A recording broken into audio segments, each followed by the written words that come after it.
You're ready. All right, we'll go ahead and get started this evening with the City of Centerton Planning Commission, November 18, 2025, with a roll call. Jeff Seifarth, I'm here. Joey Engel, Tony Davis, Here.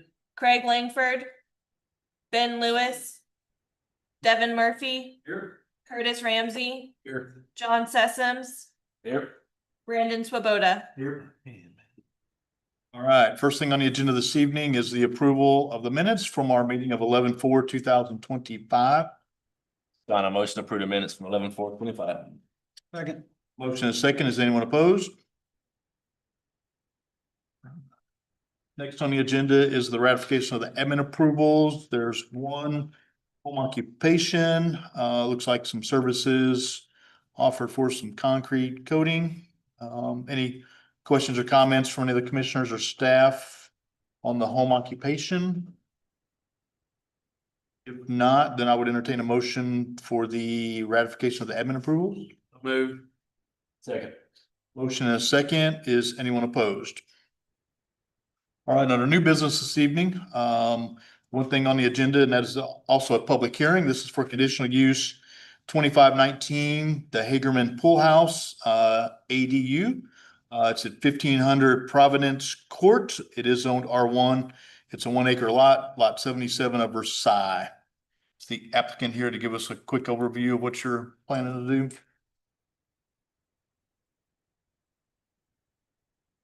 Good evening, Brad Hall, representing the homeowners, Josh and Melissa Hagerman, CMI Construction. You can see from the site plan, if you look in the left corner, that's where the existing house is. It's a corner lot. And then the road runs there, Providence runs in the front of a corner, a court. We're planning on putting a pool directly behind the house and then a small pool house between. It has a kitchenette, some storage area, mainly for their lawnmower, and then some conditioned storage as well, a eat-in kitchen and a living room inside quarters. Standing by for any questions. All right. Diane, you want to give us a staff overview? Yes, the property is located at 1500 Providence Court. That is in the Versailles subdivision. It is zoned low-density, single-family residential. They are asking for a proposed use of an accessory dwelling unit, which is going to be their pool house. They did meet all of the public notice requirements, and we did not receive any comments from the public. And like he stated that they're going to be using this by the family to enjoy the pool and entertain guests. Pool house will have a living room, lounge area, bathroom, outdoor kitchen, indoor kitchenette, outdoor covered patio, and a storage garage for lawn, pool equipment, etc. The total, I'm going to make a change here. The total footprint for the entire home and the entire accessory dwelling unit, including the non-conditioned storage, is 1,232 square feet. The actual part that was actually an actual dwelling unit will be 880 square feet. Their narrative stated 800, but according to the actual house plan, it shows that it's 880.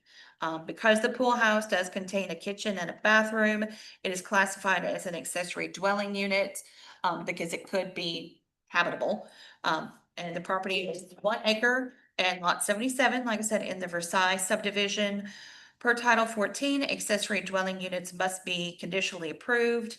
Now, of course, there is the new Act 313 that was approved by the governor prohibiting regulations on accessory dwelling units, but that does not go into effect until January 1st of 2026. And I know that they've been anxious to get this project going and get it started before January 1st. The applicant, like I said, would like to start construction as soon as possible. They are not doing additional water service. The accessory dwelling unit will connect to the existing water service for the house and also the existing septic. It is all surrounded by R1 zoning because it is located within the middle of the subdivision. They do have covenants, for that, but of course, we don't enforce those. But they have gone through the process with the Architectural Review Committee and everything with their POA, so they are approved through their POA to have these. They are requesting that it be for an indefinite period of time. And like I said, the POA has approved it. The applicants encouraged to provide ADA accommodations, but they are liable if they don't, of course. And it would expire indefinite period of time unless they discontinue the approved use, but it's part of their lot, so for indefinite period. Yeah, The building is fully within the building setback. yes. Any questions or comments from any of the commissioners before we open it up to the public? All open, right? No actual bedroom or anything in there, it's just open. Dwelling. It has. See if you can. Yeah, if you go to. That's one. Shows Yeah. it. It doesn't have anything that's an official bedroom. They're calling it storage. But it is conditioned, so it technically could potentially be used as a bedroom. I was looking at septic, you said septic, is septic there, right? Yes. Not city, okay, Yes. that's probably. how- So we're on septic and we actually have an Arkansas Department of Health approved modification plan. Okay, To add a extra 150-gallon tank and 2 extra lines. that's awesome, all right, thank you. It's been approved. You said existing septic, and I was like, it may not be housed, right? If they're counting as a bedroom or not, all right. They have approval for what they're doing. Going back to the site plan, what's the dash line that goes through the structure? So there's two lines that kind of go through the structure, if you want to bring the site plan up. One is a fence. The fence will be connected on one side and then come out on the other, and then the dash line just in the front, that's the setback. So, and then the one is the existing fence. That's where the existing fence currently runs. That's what I was wondering. Demo the dotted line there where the existing fence is, it'll still dead end into the house, and then we're gonna come down and move it a little bit closer to the street, but still well behind the setback to get it behind the garage door in order for him to put his lawnmower and store his lawnmower and stuff in.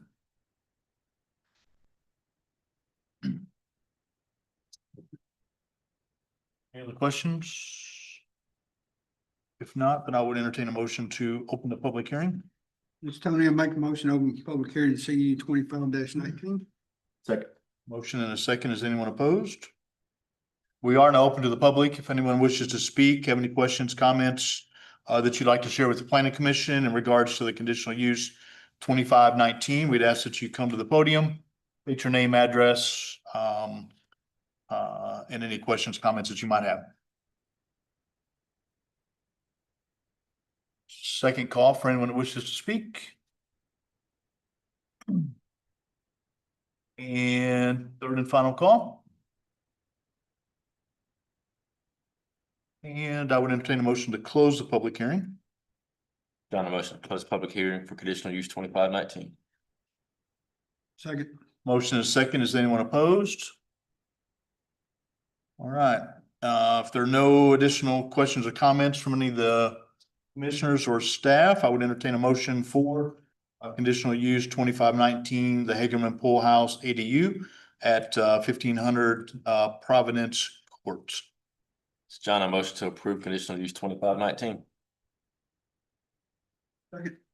Motion and a second. If you'll do a roll call vote for me, please. Devin Murphy, Yes. Brandon Swoboda, Yes. John Sessoms, Yes. Curtis Ramsey, Yes. Tony Davis, Yes. Jeff Seifarth. I'm a yes as well.